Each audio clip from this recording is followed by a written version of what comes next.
Alhamdulillahi Rabbil Alamin. Wassalatu wassalam ala asyrafil anbiya'i wal mursalin wa ala alihi wa sahbihi ajma'in. Subhanaka la ilma lana illa ma 'allamtana innaka antal alimul hakim. La haula wa la quwwata illa billahil aliyyil azim. Rabbi shrah li sadri wa yassir li amri wahlul 'uqdatam min lisani yafqahu qawli.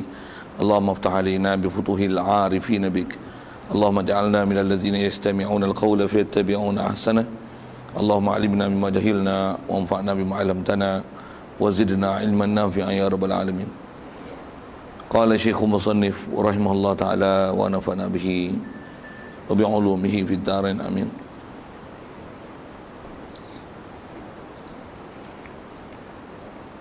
Kita muka surat 7 rasanya.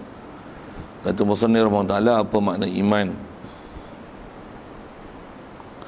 Jawabnya, makna iman itu menerima hati dan membenarkannya dan membenarnya akan Nabi SAW pada tiap-tiap sesuatu yang mengkhabar oleh Nabi dengan dia daripada perkara yang maklum pada agama di sisi orang-orang Islam dengan darurah. Ya, itu sekalian, pertama sekali marilah kita rasakan syukur, terima kasih kepada Allah Ta'ala. Kesyukuran pertama sekali adalah di atas nikmat hidup yang Allah Ta'ala beri. Syukur juga di atas nikmat Islam yang kita telah perolehi, yang kita dah Islam sejak pada kecil lagi. Bila mak ayah kita Islam, maka jadi Islamlah kita. Lebih-lebih lagi syukur kita yang Allah Ta'ala mudahkan kita dan lorongkan kita ke majlis-majlis ilmu, dan yang dengan ilmu-ilmu tersebut dapat kita membenarkan semua ajaran yang dibawa datang oleh Nabi kita Muhammad SAW. Dapat kita mempelajari apa yang diajarnya, dan dapat kita memahami dan dapat kita buat menepati macam mana tunjuk ajarnya, yang dengan kita membenarkan di hati apa yang dibawanya, itulah dikatakan iman. Dan dengan kita boleh melaksanakan apa yang disuruh, meninggalkan larangannya, itulah dikatakan taqwa. Jadi syukur kita Allah Ta'ala jadikan kita dalam keadaan hidup Islam, iman, boleh taqwa pada dia. Syukur juga ada atas kesihatan, kelapangan masa diberi. Itu juga hidayat taufik yang masih dikekalkan. Dengan itu dapat kita hadir untuk meneruskan program bacaan kitab kita pagi ini. Nak mulakan dengan kitab Paku Iman, insya-Allah. Kita dalam masjid ni main iktikaf sama-sama. Lepas niatnya saja aku iktikaf dalam masjid ni kerana Allah Ta'ala. Kata musannif, apa makna iman? Apa kita nak sambung antara sekalian adalah nak bicara ke makna iman pula.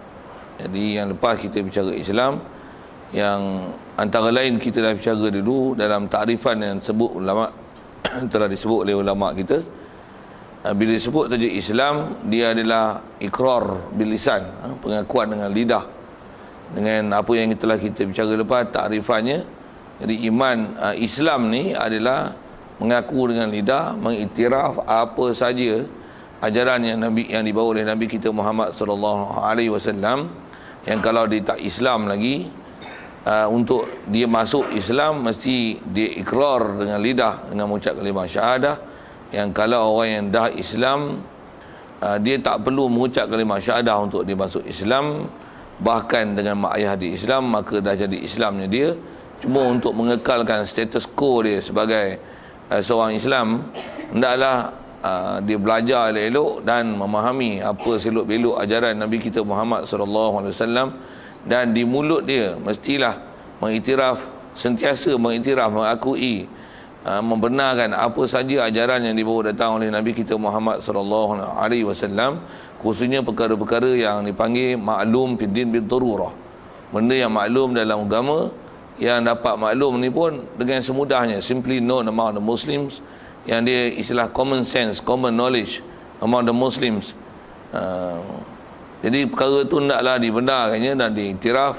Tidak boleh sama sekali dibangkang, membangkang dia ataupun menolak, apatah lagi memperolok, mempersenda, mempermainkan dia, termasuk dalam perkara yang boleh menjatuhkan hukum Islam tu ataupun menggugurkan jadi Islam, jadi keluar daripada Islam, kufur, murtad. Na'udzubillah min zalik.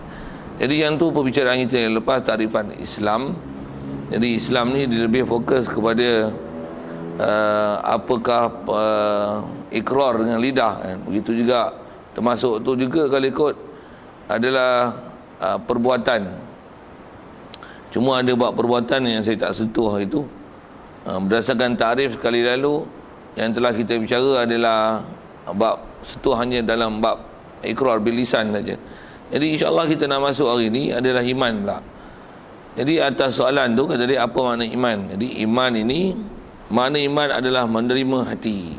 Jadi nak fokus besar kita bezakan iman Islam ni, yang dulu adalah mengaku di lidah, yang ni iman adalah mengaku di hati, mengiktiraf di hati, menerima di hati, serta kata dia membenarkan di hati. Membenarkan apa? Membenarkan akan Nabi SAW pada tiap-tiap sesuatu yang mengkhabar oleh Nabi dengan dia. Apa saja yang dikhabar, apa yang dicerita, yang terbangsa pada maklumat yang dibawa datang oleh Nabi kita Muhammad SAW, sama ada yang dikhabarnya itu adalah Quran, sama ada yang dikhabarnya itu adalah daripada lidah dia yang dijamin oleh Allah Ta'ala, yang kita pun membenarkan dan dapat dilihat kebenaran pernyataan dia, yang apa saja dia sebut, kalau memang benar daripada dia, memang itu adalah bukan daripada dia realitinya sebenarnya, tetapi adalah daripada Allah Subhanahu Wa Ta'ala. Quran pun mensabit perkara itu, wa ma yantiqu 'anil hawa in huwa illa wahyun yuha. Tidak ada yang sabda Rasul yang dia sabdakan, yang Rasulullah sabdakan, yang dia ucapkan, yang diungkapkan pada mulut dia, walaupun dia tak mendakwa itu adalah Quran. Semestinya apa yang diucapkan tu adalah realitinya, wahyu yang diwahyukan. Baik, kalau kita dah beriman dengan Nabi itu, memang kita akan terima pernyataan tu. Cuma atas kita bicara ni, untuk nama iman ni, fokus besar dia adalah pada Nabi kita Muhammad SAW lah. Jadi membenarkan apa saja yang dibawanya. Kalau kita perhati sikit takrif tu, dia ada penyamaan dan keserupaan dengan takrif Islam. Cuma beza dia tentang Islam ni mengaku lidah, iman mengaku di hati. Tentulah kalau ikut dari segi takrif dan definisi diberi oleh ulama, beza dia di situ. Kita perhatikan sikit ayat tu. Dia mestilah membenarkan dengan apa yang perkara dibawa, yang dikhabar oleh Nabi kita Muhammad SAW dengan dia.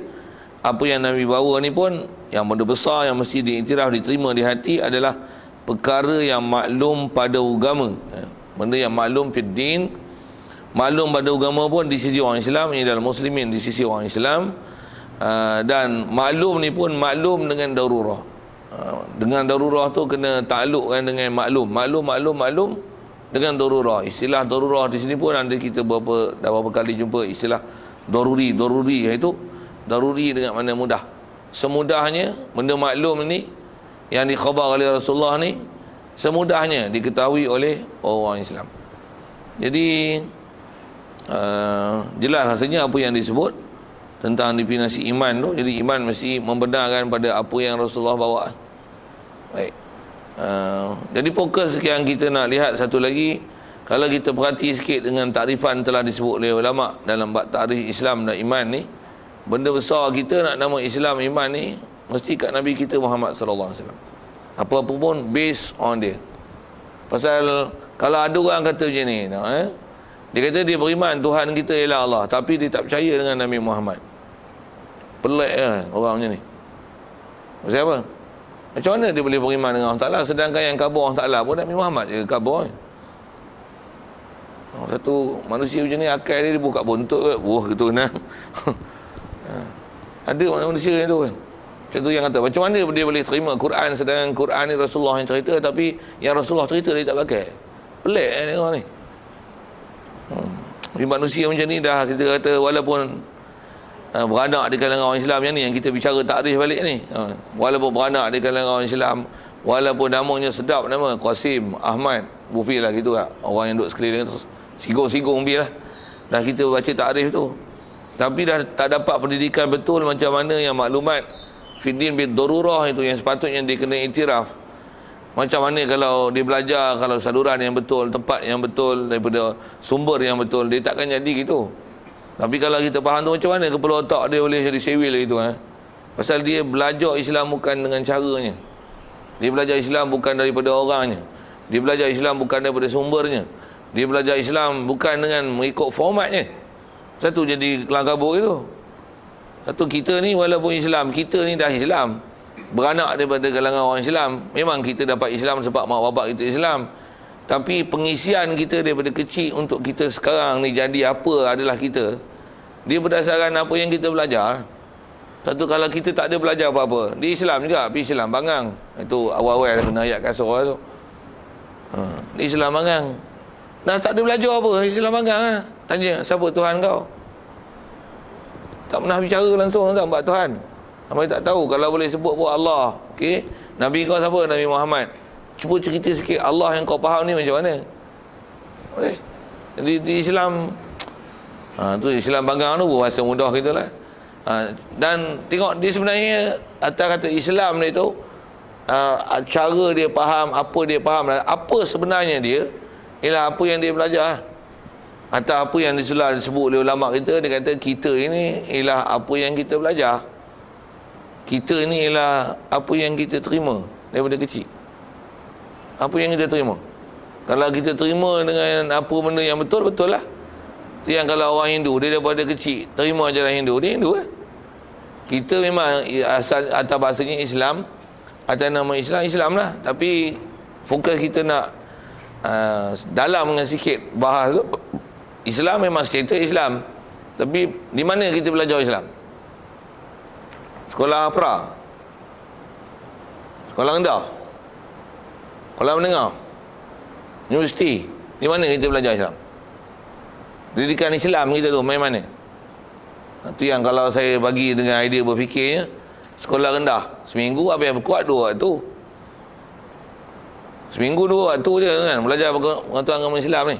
Saya tahu saya duduk sekolah.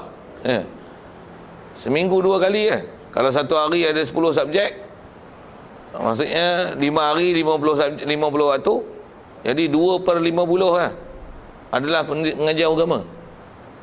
Jadi kalau dengan 100 kan dia 4/100 adalah untuk agama. Lain semua adalah untuk bahasa Malaysia, matematik, geografi, sains, apa KHB, apa semua pengajian tempatan. Sehingga senaman pun sama level lah dengan pendidikan agama. 2 kali, kuat-kuat pun 3. Itu je pendidikan agama Islam. Situlah tauhid, situlah fiqh, situlah hadis, situlah Quran, situlah akhlak, situlah sirah. Itu sumbat semua. Jadi kalau tengok pelajaran yang kita belajar banding dengan yang akademik tu, sepatutnya yang kita kena belajar tu fail dah tu. Jadi maksudnya yang kita belajar akademik ni dengan belajar agama tu dengan apa yang kita belajar akademik, apa yang sepatutnya Islam yang ada kat kita, Islam kita fail lah di situ. Walaupun kau punya markah agama Islam tu 100, tapi banding dengan totally semua fail lah 4/100. Kira tu pun kira dengan waktu. Kira dengan waktu kita sepeng je waktu. Takkan tak pandai matematik tu lah. Yang lain nanti yang sampai SPM pun boleh baca Quran. Satu saya pernah cabar, kalau ngajar lagi ramai lagi sedap kita cabar. Siapa yang kita nak cerita tentang Islam tu sikit. Pasal mana pun kita nak bicara tu lah, tak nak membenarkan hak Nabi. Macam mana pun apa saya nak sebut ialah nak berfikir sikit. Memang kita sepatutnya membenarkan hak Nabi, tapi setakat mana pengetahuan yang kita belajar hak Rasulullah buat. Nak menunjukkan kata kita ni duduk tahap mana, stage mana yang kita duduk. Yang saya nak sebut ni ialah yang saya kata saya tanya tu, siapa yang di kalangan kita yang pernah dia pandai Quran, pandai baca Quran je, tak usah pandai lain yang berakidah. Tak usah tanya, dia pandai baca Quran dengan sebab dia masuk sekolah rendah ke sekolah menengah, hatta universiti sekalipun, dengan dia masuk sekolah rendah, sekolah menengah, dengan dia belajar di sekolah rendah, sekolah menengah ataupun universiti, dengan sebab tu dia pandai baca Quran. Siapa? Ada? Saya biasa tanya hak budak-budak, tanya orang tua, seorang tak ni angkat tangan? Tak, bukan tak ni, tak ada yang angkat tangan. Siap bagi duit lagi? Masuk ni tak pegang duit. RM10, duit pun ada RM10 dalam poket. RM10 saya bagi. Orang tak angkat. Waktu saya tanya seorang-seorang, pandai Quran mana? Kat mana pandai baca Quran? Sampai mak bapak hantar kat rumah-rumah orang, betul tak? Jadi kita pandai Islam bukan pasal pergi sekolah kebangsaan. Tak ada orang pandai Islam dengan sebab pandai sekolah kebangsaan tu. Dengar elok ayat tu. Tak ada orang pandai Islam dengan sebab pergi sekolah kebangsaan tu. Tak ada. Itu yang kalau saya lah, kerana saya pelik, saya bukan pelik. Jadi ke mana? Jadi jealous lah. Oh, saya kata jealous tu mana? Sekolah kebangsaan, tapi buat pertandingan hafazan. Kalau event tu event sekolah punya, saya tak heran tau. Maksudnya sekolah tu sekolah tahfiz, pertandingan tahfiz, tak apa. Saya memang bagus lah. Itu sepatutnya. Itu core business dia. Sekolah kebangsaan buat pertandingan hafazan. Budak tu kan ngapel. Jadi harapkan dia ngapel kat rumah dia belajar, kat rumah yang lain daripada dia belajar. Yang apa yang dia ajar tak ada. Syarahan bahasa Arab. Ui. Kalau bahasa Inggeris, bahasa Melayu kita tak heran lah. Sajak ke apa tak ada heran, tapi syarahan bahasa Arab. Ui, bila dia belajar Arab lah? Sikitlah kau tu. Macam mana pun, apa saya nak sebut ialah kita ialah apa yang kita belajar, dan apa nak fokus tu adalah untuk nama Islam, iman ni mesti membenarkan apa yang dibawa oleh Nabi kita Muhammad sallallahu alaihi wasallam. Jadi dia punya main point dia yang kita nak faham tentang iman tu adalah mesti fokuskan kepada Rasulullah. Jadi kalau kita lihat bab ketuhanan dengan bab kerasulan ni, benda besar dia dalam bab keimanan ni Rasul. Siapa Rasul? Nak membenarkan ke Allah Ta'ala tu Rasul. Satu saya nak sebut dengan ayat gitu. Kalau boleh benarkan Allah Ta'ala pun, macam mana boleh faham ke Allah Ta'ala dan nama dia Allah dengan apa ajaran dia? Rasul lah. Rasul lah. Walaupun begitu taklah bermakna bahawasanya bab kepahaman ketuhanan ni boleh ditolak. Tak betul. Masih kita nak sebut macam tu. Kenapa fokus ke Rasul lagi? Jom, perhati elok. Kerana bab ketuhanan ni, macam mana kitab kita ni kita jumpa akan datang. InsyaAllah kita jumpa akan datang sedikit dengan kefiat berfikir. Yang ni yang kita diajar dengan hukum akal sikit dulu. Tengok fikir, boleh tak? Benda ni benda susah ke, benda mudah ke, tengok. Yang kita ada belajar, dia ni benda doruri ke, nazari ke. Hukum akal ni tengok cara fikir tak? Katalah bab ketuhanan. Bab Tuhan ni untuk mengiktiraf Tuhan yang mencipta alam, ada sifat dia yang kita kalau berfikir dah renung elok-elok, kalau kita perhati di situ, apatah lagi ada istilah orang putih yang ada deep thinking. Saya fikir mendalam kan, fikir jauh sikit selain daripada apa yang kita lihat. Ada deep thinking itu. Apa akan jadi? Kita akan mesti boleh iktiraf Tuhan sebenarnya ni sangat hebat.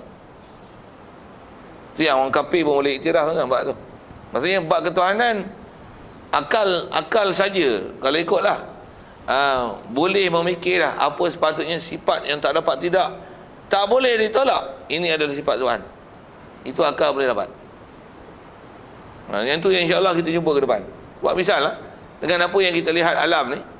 Tak usah alam lah, buat benda mudah je. Siapa yang boleh terima kalau kita kata benda-benda yang depan kita ni, meja, mikrofon, jam, tambah benda-benda yang canggih-canggih, handset apa, dia ada tanpa ada pencipta dia. Siapa boleh terima kenyataan tu? Orang bodoh saja yang mengakui dan mengiktiraf bahawasanya wujudnya dia ada, tapi tanpa ada penciptaan, tanpa ada pencipta. Cukup bodoh kata ada orang boleh terima pernyataan itu. Jadi alam ni lagi hebat tengok dari segi penciptaan. Kalau kita tengok sudut tumbuhan tu dah lah. Tumbuhan tu macam mana nak buat klorofil dalam dia, macam mana biji benih yang sebesar itu dia boleh bercambah dengan sebab faktor haba, faktor air, faktor oksigen, faktor apa lagi, haba, cahaya. Ada cahaya, ada haba, ada air, ada oksigen. Itu kalau kita belajar sains lah, faktor-faktor pencambahan biji benih menyebabkan dia boleh bercambah. Lepas tu bercambah tu dikembang dengan ada akarnya, ada dia telah diformatkan untuk ada akar. Jadi dia benda hidup. Asalnya benda mati kan. Macam mana dia boleh jadi benda hidup? Ada akar, lepas tu ada pucuk. Pandai pula akar tu pergi cari air, cari tanah. Pandai pula pucuk tu pergi cari matahari. Mesti ada very great creator yang create all of this. Daripada benda mati boleh jadi benda hidup. Akal mesti mengakui itulah Tuhan ni mesti ada, hebat, dahsyat, kuasa, berilmu, berkehendak. Tu satu. Kalau ikut yang kita belajar daripada sifat 20 tu, mestilah dia bukan being create. Pasal dia yang create, takkan dia being create. Akal kalau fikir, deep thinking, dia boleh dapat keputusan yang kita dah belajar. Kalau nisbah kita bilang selalu tu, wujud kidam baqaq mukhalafah lil wadis qiyamahu bi nafsi wa daniyah qudrat iradat ilmu hayat, mesti Yang tu akal boleh dapat. Tapi kalau nak bicara bab Rasul, tak boleh nak panggil sebarang orang untuk jadi Rasul. Rasul mesti ada jaminan dia adalah Rasul. Itu yang bersama dengan Rasul tu, nisbah Allah yang mencipta alam, dia tahu apa yang sepatutnya diberikan pada orang yang mendakwa diri Rasul untuk menjadikan sebagai proof dia adalah Rasul. Tu yang Allah Ta'ala berikan mujizat. Pasal orang boleh dakwa macam-macam dakwa, tapi apa kaedah dia untuk menunjukkan pendakwaan tu betul atau tidak? Mesti kaedah dia bukti. Bukti pendakwaan. Nanti yang Allah Ta'ala beri mujizat. Bukti pula yang bukan boleh create, tak boleh nak dibuat. Satu antaranya mujizat.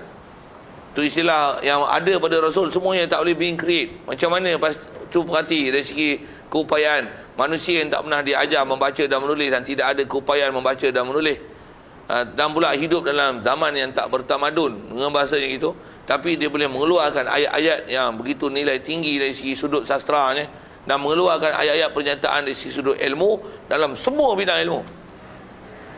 Mana ada manusia akan ada keupayaan itu, melainkan mesti bimbingan daripada Allah Subhanahu Wa Taala, mesti pembimbingan daripada Tuhan semesta alam. Itu mesti dia benar. Bila dia benar tu, apa kita faham? Apa yang dia sebut mesti kita benar. Satu kita baca prinsip ni, keimanan ni yang atas bahasa ulama tu yang mesti nak benar kan. Untuk jadi nama beriman pada Allah, dia tak akan boleh beriman pada Allah Ta'ala mesti beriman dengan Nabi kita Muhammad sallallahu alaihi wasallam. Atau beriman kata Tuhan mencipta alam ni, dia mesti satu dan mesti ada sifat kesempurnaan. Tu kata akal yang sempurna memang boleh dapat pastikan hak tu. Cuma dah dapat pastikan tu, sikit lagi nak tambah untuk membenarkan ke Rasul. Apa dia? Percaya tak Nabi Muhammad? Kau tak percaya pasal apa? Pasal apa boleh tak percaya? Apa yang tak percaya? Apa yang duk argue sangat dengan dia? Apa permasalahan dia? Yang tu yang nisbah kat kita sendiri, kita mesti kena belajar. Itu yang apa yang saya nak fokus sebut tu tuan, pasal nak sebut kasih amat tu lah tadi. Macam mana dia boleh argue kat Rasulullah? Mesti something wrong there. Dan maklumat yang kita dapat 3-4 hari lepas, hari ni Sabtu ni, Rabu, Khamis, Jumaat, Sabtu, 3-4 hari lepas, ada pengurusi Persatuan Ahli Sunnah Wal Jamaah pergi jumpa dengan Kasih Ahmad ni, jumpa directly, jumpa, tanya dia sendiri macam mana pegangan dia tentang hadis Nabi ni. Memang jelas apa dia cakap tu, memang betul macam mana yang duk sebar tu. Memang dia ni, dia kata hadis Nabi ni 60% daripadanya adalah pembohongan. Macam-macam lah dia cakap. Pelik dia ni, pelik tu. Dan tengok tua-tua nak mampus pun, tapi pasal apa nak cerita tu, apa nak kata ialah macam mana dia boleh tak benar kan Rasulullah. Agak-agaknya dia nak mengaku dia Rasul kot, tapi dia tak mengaku dia Rasul. Kalau macam Kahar Rahmat tu senang, dia mengaku Rasul, sepak kan. Tapi yang ni dia tak mengaku dia Rasul. Bila dia tak mengaku, dia tak mengaku kat Rasulullah tu, dan dia letakkan bohong macam-macam kat Rasulullah, tapi dalam masa yang sama dia kata Quran tu betul atau kelakar tu. Macam mana dia boleh iktiraf yang Rasulullah juga yang ceritakan Quran? Kan bila Jibril datang bawa Quran melalui Rasulullah. Macam mana dia boleh terima hak Quran yang datang melalui Rasulullah, yang Rasulullah cakap pun adalah sabdaan Rasulullah, tapi dia boleh istilahnya beda. Dia boleh bedakan, yang ni diterima, yang ni dia tak terima. Jadi ada pilihan-pilihan. Kalau atas dasar kaedah kita tu yang jatuh kufur pada orang macam ni, pasal dia termasuk dalam pernyataan Quran, afatu'minu nabi ba'dil kitab, adakah kamu beriman, mengimani, membenarkan di hati dengan sebahagian daripada kitab, wa takfuruna bi ba'd, dan kamu kufur dengan sebahagian lain. Jadi ada partition dalam Quran ni, yang part ni dia ambil, part ni dia tak ambil. Quran pun kitab, antara isi kitab adalah sebut dengan Nabi, sebut bab Rasul. Wa ma atakumur rasulu fakhudhu, apa yang didatangkan oleh Rasul ambil. Quran berbagi panduan, wa in tanaza'tum fi syai'in farudduhu ila Allahi war Rasul, apa yang kamu kelahi dalam apa-apa urusan, kembalikan pada Allah dan kembali pada Rasul. Padi pada Allah Quran, padi pada Rasul sunnah Nabi. Macam mana boleh buang hak Rasulullah tu? Sikitlah ke sana. Pasal itu adalah benda dasar tu. Yang tu orang kata telah terang lagi bersuluh tentang benarnya mesti dibenarkan Rasul. Sikit lagi kalau panjang sikit. Apa dia? Wahabi pun kena petikai bab ni juga. Khususnya kalau Wahabi ni tang mana? Tang dia menolak hadis-hadis dhaif. Hadis sahih pun dia ambil hanya berdasarkan apa yang munasabah dengan kepala otak dia, apa yang macam telah dibahas oleh ulama, yang sepatutnya hendaklah diselesaikan. Apa berlaku kontradaksi dan sebagainya dalam Quran, yang tengok pada lahiriah hanya macam ada bercanggah. Macam mana nak selesaikan am, khas, mutlak, muqayyad sebagainya dalam hadis? Mereka tak selesaikan perkara tu. Bahkan dia hanya ambil satu hadis, waktu mentah-mentah hadis tu dia pakai. Khususnya saya nak sebut tu tentang Wahabi ni. Pasal Wahabi pun kalau dari segi kategori, dia pun termasuk dalam kategori anti hadis juga sebenarnya. Kalau yang anti hadis macam Kasih Ahmad tu tolak langsung. Wahabi pun anti hadis juga, pasal dia menolak hadis-hadis dhaif. Hadis dhaif ni atas apa bahas ulama mustalah hadis kita. Hadis dhaif maksudnya hadis yang memang dia benar adalah sabda Nabi SAW. Cuma dia ni jadi dhaif tu pasal martabat perawi. Perawi itu yang mencederakan martabat hadis tu, menyebabkan status hadis tu nama dia dhaif. Istilah dhaif ni disebabkan perawi mungkin pelupa, mungkin dia ni fasik, mungkin dia ni tak ada maruah, pakai kasut, pakai jalan tak pakai kasut, jalan ke pekan tak tutup kepala, ataupun ada sifat menipu, kaki tinggi semayang, katalah itu, kaki judi, kaki ekor, bohbi dengan bahasa istilah itu. Yang tu yang menyebabkan hadis tu ditolak, walaupun dia sebenarnya betul sabda Nabi SAW. Yang tu yang nama hadis dhaif tu. Apatah lagi kalau nak kata gini, yang kata dia dhaif, bahkan itu melalui sanad tu. Ada hadis lain yang diriwayatkan oleh orang lain yang sama makna, kadang-kadang sama lafaz, macam mana yang diriwayatkan oleh orang dhaif ni, tapi sama. Jadi hadis yang dhaif ni akan jadi kuat, pasal ada pengukuhan daripada hadis lain yang dalam bab hadis dipanggil ada hadis syahid, hadis tabi'. Macam-macam lah kalau belajar bab masalah hadis tu. Jadi asal nak sebut hadis dhaif ialah hadis yang nisbahnya masih sabda Nabi SAW, nisbah tolak mentah-mentah tak betul.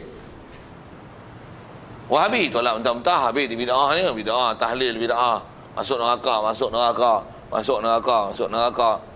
Wirid lepas sembahyang masuk neraka, doa kunut masuk neraka. Semua masuk neraka habis. Apa lagi? Pergi ziarah kubur Nabi Muhammad, ziarah kubur masuk neraka. Semua ni tak boleh. Semua masuk neraka, semua masuk neraka. Mana-mana yang istilah dia boleh membawa pada dia, mereka mengistilahkan sebagai boleh bawa pada khurafat, semua dia palam habis. Tu yang rumah Nabi, tempat kelahiran Nabi dia bagi runtuh, Telaga Zamzam pun dia palam habis. Habis palam tu. Bukit Sofa, Bukit Marwah habis, tarah habis. Tarah habis. Habis tarah kan. Tak ada tak nampak rupa bukit rupa rata. Ada bulan cermin sikit lah ni. Apa nak sebut ni? Itu style Wahabi. Style Wahabi. Jadi kalau tengok dia pun anti hadis lah ni. Jadi kalau Kasih Ahmad problem, Wahabi problem. Kita pun nak sebut perkara dalam bab Wahabi ni. Macam mana pun asal bicara kita, Jika mana fahaman ni tentang ajaran Nabi kita Muhammad SAW. Begitu juga kalau sebut ke Wahabi ni. Mereka ni kalau macam saya pakai ni, pakai jubah, pakai seroban, apa dia ni? Memang seroban ni bukan termasuk dalam sunnah. Wahabi ni kalau kata kepala otak dia pelik. Dia termasuk pelik macam mana Kasih Ahmad juga. Jadi apa nak sebut tu. Jadi serban ni pada dia apa pakai serban? Serban ni adat dan kebudayaan. Jadi pakailah masing-masing, songkok pun songkok lah. Jadi walaupun Rasulullah pula, Allah Ta'ala ni benar isyarat, laqad kana lakum fi rasulillahi uswatun hasanah. Sesungguhnya pada diri Rasulullah, sebut Quran pun laqad kana lakum fi rasulillah.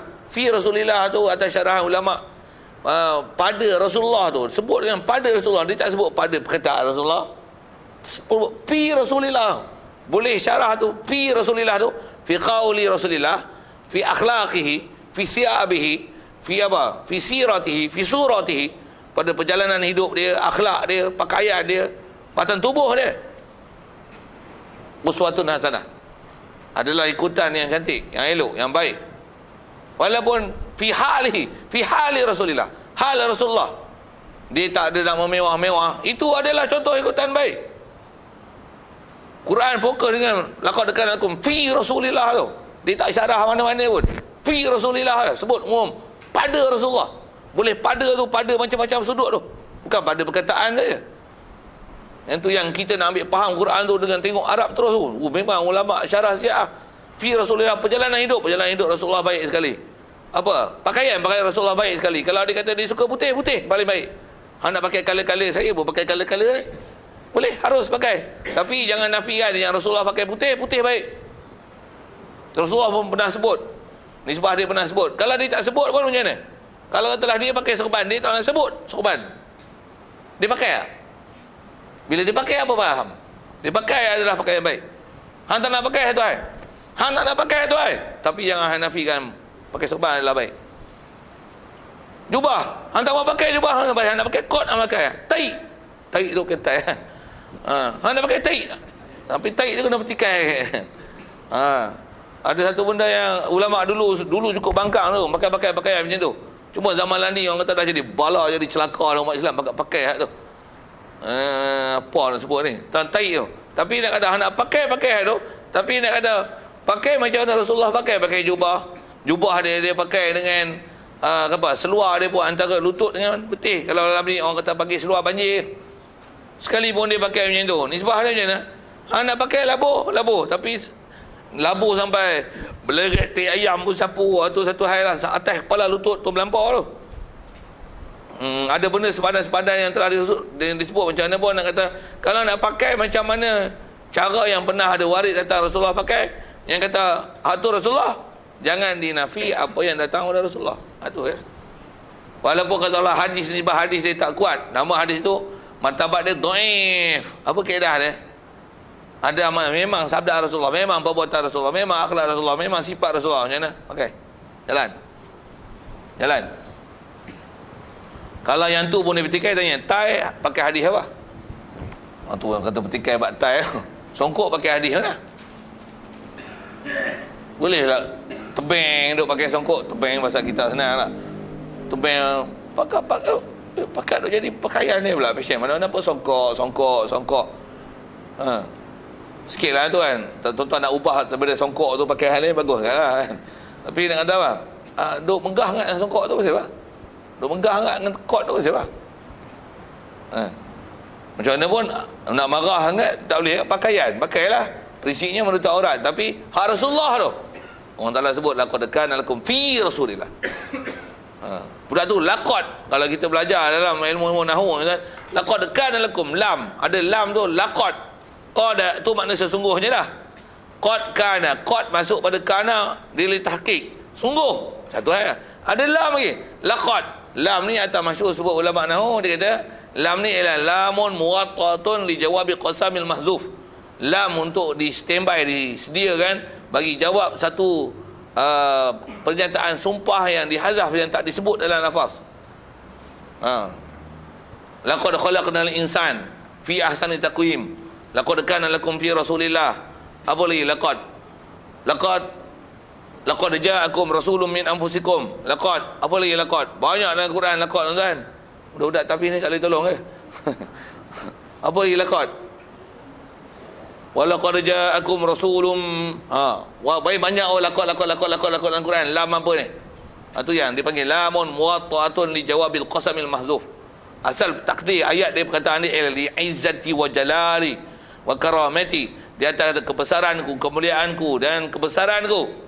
Qad tu lam tu istilah lam untuk standby jawab, untuk jadi jawab qasam. Masuk pula pada fi'il. Kalau innal insana lafi, yang ada lam tu. Cuma lam tu lam masuk pada jumlah ismiyah. Macam mana pun ada sebut apa? Wal asr innal insana lafi, ada lam, lafi. Ada lam taukid tu. Kalau dalam bab ismiyah dipanggil lamul ibtida. Wal asr, demi masa. Saja nak ajar nahwu sikit tu. Nak faham kata ayat tu power tu. Power mana tu? Laqad kana lakum fi Rasulillahi uswah hasanah. Maksudnya sungguh betul. Tak boleh nafi, tak boleh tolak kebesaran dan kemuliaan aku. Ambil ni hak Rasulullah ni. Apa yang ada pada diri dia, batang tubuh dia, pakaian dia, apa yang dia suka adalah uswah hasanah. Kita tak belajar bahasa ni, kita tak nampak power ayat tu. Habis-habis syarah bodoh-bodoh itu tak nak pakai, boleh pergi sepak Rasulullah ni. Macam mana ni? Tak nak pakai punya pasal. Kata, tak nak pakai punya pasal. Janggut tak nak bubuh. Boleh anak cukok lah. Tapi jangan petikai siapa ada janggut. Sikitlah kot tu. Macam mana pun asal bicara ni nak nak cerita ke Wahabi tadi pasal dia menolak hadis-hadis yang martabatnya dhaif. Kalau ikut nisbah habalah atau bahar ulama, hadis dhaif sah untuk dijadikan amalan atas fadail. Cuma di atas jadi dasar untuk istinbat hukum, memang ulama kita tak jadikan dia sebagai dasar untuk istinbat. Tapi dari segi hukum sah untuk beramal. Tambah istilah fadail. Sah. Tu benda tu telah disepakati ulama, dah bahas lama dah. Satu, kalau kita tengok ada sembahyang hajat berjemaah, sembahyang hajat misalnya istikharah berjemaah, boleh ke sembahyang istikharah berjemaah? Harus, boleh buat. Waris dah hadis, ada sembahyang tasbih, ada sembahyang Allahumma salli ala sembahyang yang ibadat sunat orang tu buat, sembahyang awabin, walaupun disebab kuat dia tu tak kuat, ada sembahyang firdaus. Ulama-ulama bahas lah satu-satu, tapi atas waris hadis ada. Tak nak buat, memang kalau Wahabi ni dia orang bukan kaki beramai, tak ada amalan. Bukan kaki beramai, bukan orang kaki selawat pun dia marah. Selawat dia marah. Tambah selawat ramai-ramai, ya Rasulullah salamun alaik. Ni apa duk ya Rasulullah panggil Rasulullah apa? Tentu dia marah. Buat malam mahabbah, malam Rasulullah, buat malam maulid, sabut maulid Rasul, dia marah. Sikitlah kau tu. Nak sebut apa ni? Nak sebut tak macam mana manusia yang boleh, asal kita bicara bab iman ni, asalnya nak membenarkan apa yang dibawa datang oleh Nabi. Dan kaedah kita masih nak sebut, kalau saya sebut ke Wahabi sikit tadi lah, pahaman dia menolak hadis-hadis dhaif itu. Dan antaranya dia menolak perayaan maulid. Macam mana dia boleh menolak perayaan kelahiran Nabi, sedangkan datang dan Nabi Muhammad yang kita duk ikut ni, kita berada di atas agama yang dia datang melalui agama Islam datang melalui dia ni. Macam mana boleh datangnya Islam kalau tak melalui kelahiran dia? Bukankah gitu? Kan cara berfikir dia gitulah. Betul. Bila kita tahu kelahiran Nabi, tarikh tu kita tahu, seronok nak dengan kelahiran dia. Anak kita lahir tuan-tuan, seronok tak? Anak kelahiran tuan-tuan agak-agak dia bawa bala ke bawa bahagia? Nobody knows. Nobody knows, tuan-tuan. Betul seronok tak kelahiran anak? Jawab. Tuan-tuan tak seronok? Bengong. Sembuh ayat tu dulu. Orang yang kita tak tahu dia ni boleh bawa bahagia ataupun celaka pada kita pun kita tak tahu, kita dah seronok siap dah. Macam mana pun dia boleh dididik untuk jadikan bahagia. Kalau kita abaikan dia, dia akan jadi celaka. Macam tu pun kita dah seronok. Rasulullah ni kelahiran dia memang bawa bahagia tanpa disyak lagi. Untuk boleh sambut kelahiran dia, dan tarikh kelahiran tu kita suka dan seronok. Pasal telah lahirnya, wujudnya makhluk yang paling mulia di sisi Allah Ta'ala, yang Allah Ta'ala jadikan atas muka bumi ni. Orang cakap macam ni, tak payah hujah dengan hadis ke apa? Takkan tak boleh faham hujah kaedah akal, kaedah berfikir yang cara betul, kaedah berfikir. Takkan tak boleh terima. Birthday bini dia ada sambut, birthday anak dia ada sambut, birthday agung pun dia cuti. Birthday Rasulullah dia boleh buat, tak peduli. Bahkan di bid'ah-bid'ahnya, bid'ah, haram, masuk neraka. Apa ni? Pelik-pelik apa buat ni? Tu sebut Wahabi ya? Wahabi ya tu. Sikit kalau saya sambung lagi ke masalah menyambut Maulid Rasul tu. Menyambut Maulid Rasul ni pun, kalau nisbah, kalau kata Rasulullah sambut, Rasulullah sambut. Rasulullah tak sambut sambut. Kalau benar Rasulullah pernah dicerita, pernah ditanya, kenapa engkau puasa hari Senin? Pernah Rasulullah ditanya, su'ila an saumihi yaumal isnin. Rasulullah pernah ditanya tentang puasa dia, kenapa dia puasa hari Senin. Rasulullah jawab, antara perkataan dia kata, fadzalikal yaumul ladzi wulidtu fihi, atau kama qala, dia kata itu adalah hari yang aku puasa hari Senin kerana itu adalah hari yang aku dilahirkan padanya. Isyarat dilalah ulama ambil pada hadis itu apa dia? Maksudnya Rasulullah meraihkan hari lahir dia dengan puasa. Atas dia raih dengan puasa satu hal, macam mana pun, yang ni yang kata tengok apa ulama syarahkan tentang apa Rasulullah buat dengan puasa itu. Ulama kita ambil faham daripada perbuatan Rasulullah menyambut hari kelahiran dia dengan puasa hari Isnin. Dia sambut pula tu bukan tahunan, tapi mingguan. Hari Senin puasa, hari Senin puasa, hari Senin puasa, hari Senin puasa, nampak? Seronok pasal bukan Rabiul Awal, pasal Isnin tu. Pasal Isnin tu. Nampak? Jadi apa maksudnya? Maksudnya Rasulullah isyaratkan bahawasanya menyambutnya adalah benda baik. Walaupun Rasulullah menyambut dengan puasa, tapi isyarat dengan puasa itu dia membenarkan boleh menyambut hari kelahiran dia. Selesai, tak ada masalah. Cuma ada puak-puak bengong dia kata Rasulullah sambutkan puasa, hampa duk sambut dengan belarak. Belarak memang tak ada masalah. Jangan pergi minum arak dah. Seronok-seronok minum arak tu bodoh. Belarak apa? Belarak sampai campur jantam Cina. Tu pun bodoh lah. Ada syiah bodoh tu bodoh lah. Tapi sampai menafi langsung tak boleh belarak, tak boleh sambut. Dia apa sikit-sikit. Buat kenduri maulid Rasul, kenduri sikit maulid Rasul, kenduri sikit, pulut kuning sikit maulid Rasul, maulid Rasul. Apa masalah? Pasal kita nak bicara ni mestilah atas nama iman ni, kecintaan kita ialah pada Rasulullah. Tu kalau kita suka pada ulama' apa habis? Seorang ulama'. Antara ulama' dengan Rasulullah mana yang kita lebih seronok? Ulama' pun kadang-kadang kita suka tarikh lahir dia, kita suka peribadi dia, kita suka kitab dia. Rasulullah takkan tak boleh suka peribadi dia, takkan tak boleh suka tarikh lahir dia, takkan tak boleh suka pakaian dia. Yang tak ulama' pun hampa duk pakai kot, duk pakai tie, duk pakai kopiah, dia ikut dah, dia ikut style dah. Pakai apa? Pasal apa? Pakai kopiah Rehan. Pasal minat dengan Rehan. Oh, pakai nama apa? Kopiah Rehan. Buah nama brand pula, branded kan dia, kopiah Rehan. Kod lah ni orang tak apa kenal apa nak sebut tu. Yang tu pun hang boleh ikut fashion ni. Kasut Johnson tu. Kasut Johnson. Tu pun orang tak apa kenal kat kasut Johnson tu. Zaman dulu masyhur lah, popular nama tu.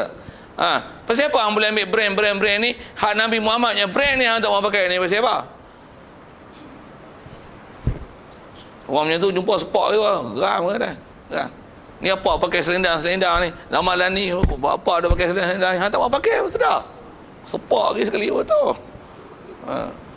Tu kalau ada dia pakai benda lain tu petikai tu pakai apa? Pakai tali pinggang. Awak tak pakai tali pinggang londeh Tak pakai londeh pun tak pakai tali pinggang.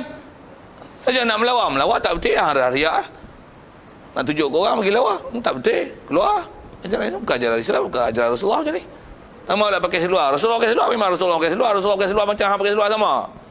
Hang pakai seluar nampak habis ketik-ketik, bentuk-bentuk. Rasulullah pakai seluar besar. Nak kelai apa kan? Kelai tahu macam mana dia boleh tak terima dan tak kasih kepada Rasulullah. Sedangkan orang yang kedua yang kita kena kasih mengikut akidah kita Allah, Rasul. Memang kita ni sebab cinta Allah. Ma fi qalbi ghairullah. Tidak ada dalam hati aku melainkan Allah. Itu kita kaedah kita yang diajar dalam bab akidah. Itu Rasulullah pun memang kecintaan kita pada Rasulullah. Allah Rasul. Mana ada hal lain? Sikitlah ke sana, cara ke situ pasal kita nak bicara atas takrifnya. Iman ni mesti membenarkan di hati apa saja perkara yang dibawa datang oleh Nabi kita Muhammad sallallahu alaihi wasallam dan perkhabaran dia, khususnya apa itu adalah benda yang maklum bidin bidururah, apa yang istilahnya common sense, common knowledge yang simply known among the Muslims. Itu mestilah diiktiraf, hendaklah diakui. Sekalipun dia tak buat tapi diakui, iktiraf itu. Itulah menyebabkannya di iman. Yang tu yang antara ciri besar yang kita nak lihat dalam pentakrifan iman yang kita bicara ni. Jadi kalau sekali lalu lagi sebut macam mana, walaupun dah sebut tadi, beza iman Islam ni mana? Berdasarkan takrif apa sebut ulama yang telah disyarahkan sejak pada dulu lagi. Islam, iman ni adalah dua benda yang berbeza. Pasal takrif mesti berbeza lah. Pasal nama pun Islam lain, iman lain tak. Jadi Islam ni apa? Islam ni pengakuan lidah. Iman ni adalah pengiktirafan, pengakuan dan menerima, membenarkan di hati. Untuk apa connection antara Islam iman? Tentu tengok sikit. Apa connection dia? Atas sebab ulama dengan apa yang syariat datang, nak jadi Islam mesti mengucap kalimah syahadah. Sedangkan menerima Allah Ta'ala sebagai Tuhan, menerima Rasulullah sebagai Rasul dan mengiktiraf apa yang dibawanya adalah perbuatan hati kan? Menerima itu di hati, membenar itu di hati.